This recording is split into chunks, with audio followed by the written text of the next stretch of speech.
भाषण पे, मेरे पास जैसे नाम संशोधन पे बोलने का अवसर दिया, मैं आपका आभार व्यक्त करना चाहूंगी। आज इस सदन में मैं श्रद्धांजलि अर्पित करना चाहूंगी बाबा भीमराव अंबेडकर जी को, और उन्होंने वाकई इन लाइनों को अमर कर दिया कि ये हालात तेरी जंजीर तोड़ जाऊंगा, अपने हाथों पे लिखी लकीर मोड़ जाऊंगा, देखते रह जाओगे आंखें फाड़ कर, देखते रह जाओगे आंखें फाड़ कर, तेरे सामने वो तस्वीर छोड़ जाऊंगा।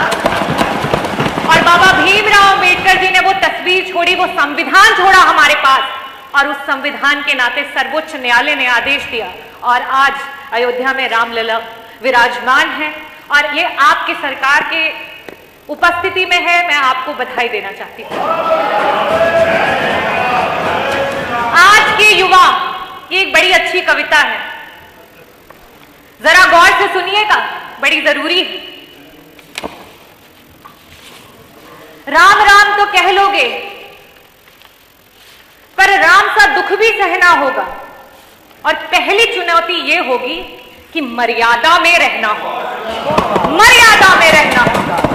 जीरो टॉलरेंस अगेंस्ट क्राइम का दावा देने वाली ये सरकार, राम राज का दावा देने वाली ये सरकार, आज जगह जगह पर खुलेआम जिस तरीके से दिन दहाड़े हत्याएं हो रही हैं, लूट हो रही है, महिलाओं के साथ दुष्कर्म हो रहे हैं।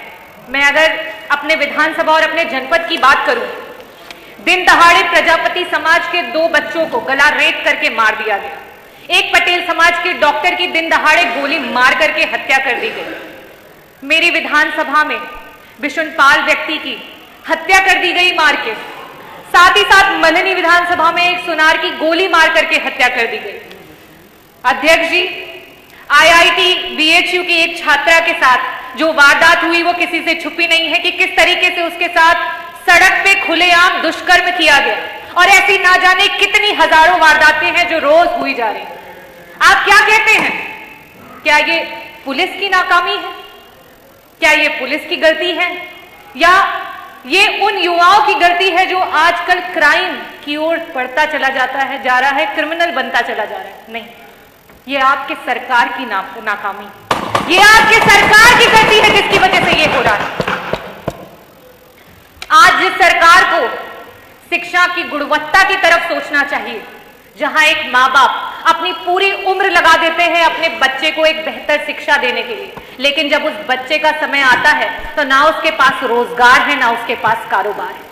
इस विफल सरकार में एक बच्चा अपने आप को सफल करने की होड़ में आज क्राइम की तरफ बढ़ता चला जा रहा है, तो उसके लिए सिर्फ और सिर्फ आपकी सरकार जिम्मेवार है। अध्यक्ष जी,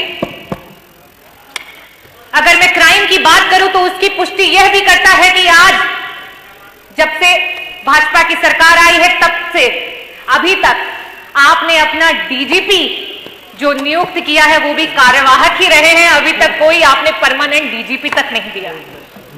अध्यक्ष महोदय, पुरुषोत्तम रामचंद्र जी की अगर हम बात करें तो रामचंद्र जी ने तो शबरी के जूठे बेर खाए थे, उन्होंने तो केवल सुग्रीव और हनुमान को गले लगाए, और साथ ही साथ चाहे वो अहिल्या हो या फिर वो निषाद राज, सबको अपनाया।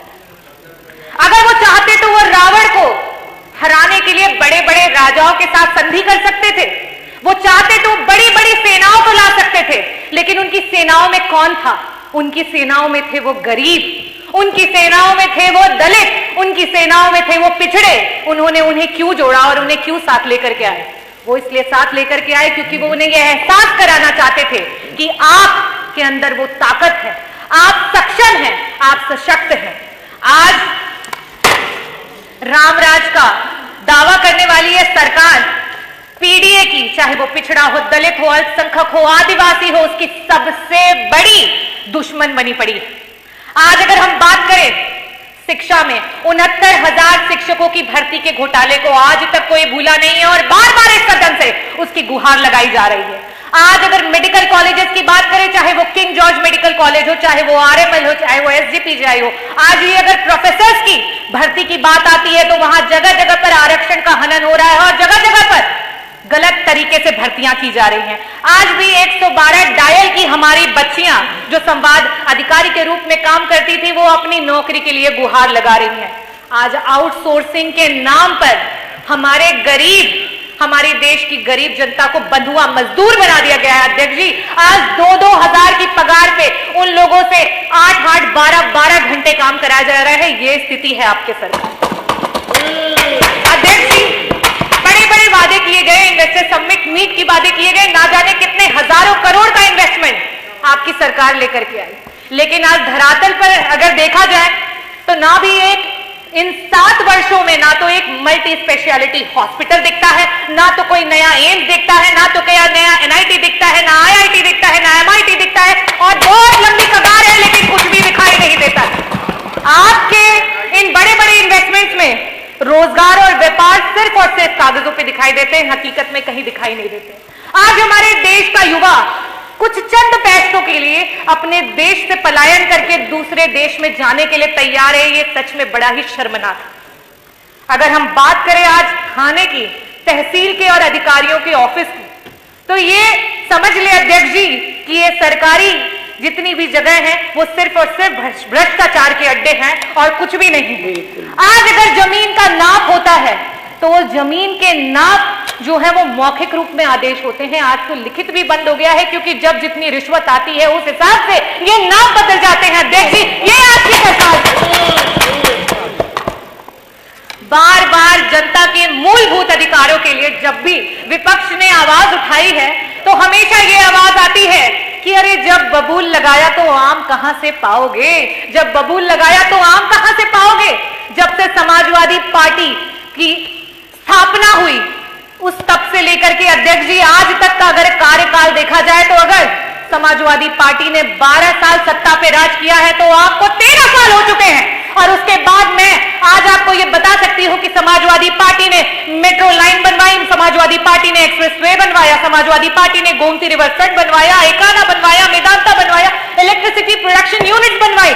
सबसे बड़ी बात, उन्होंने बच्चों को साक्षरता देने के लिए जगह जगह लैपटॉप बांटे, उन्होंने बेस्ट पास जनेश्वर मिश्र पार्क बनवाया, उन्होंने पुलिस हेडक्वार्टर बनवाया, आज जहां पे सीएम बैठते हैं, लोक भवन बनवाया, एम्बुलेंस दिया और साथ ही साथ डायल 100 दिया, जिसे आज आप 112 के नाम से इस्तेमाल कर रहे हैं।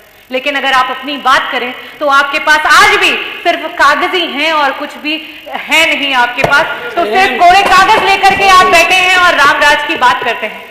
और अध्यक्ष जी, अगर आज रामलला जी भी इन स्थितियों और परिस्थितियों में होते तो आज भारतीय जनता पार्टी की सरकार को यह अवश्य ही कहते कि राम राम के जाप में तेरे पहले सा आराम नहीं, राम नाम के जाप में तेरे पहले सा आराम नहीं, जबरदस्ती के जय श्री राम में सब कुछ है बस राम नहीं, सब कुछ है बस राम नहीं। मैं सिया राम को नमन करती हूं। जय भीम, जय भारत, जय संविधान। धन्यवाद अध्यक्ष। श्री हरि प्रकाश।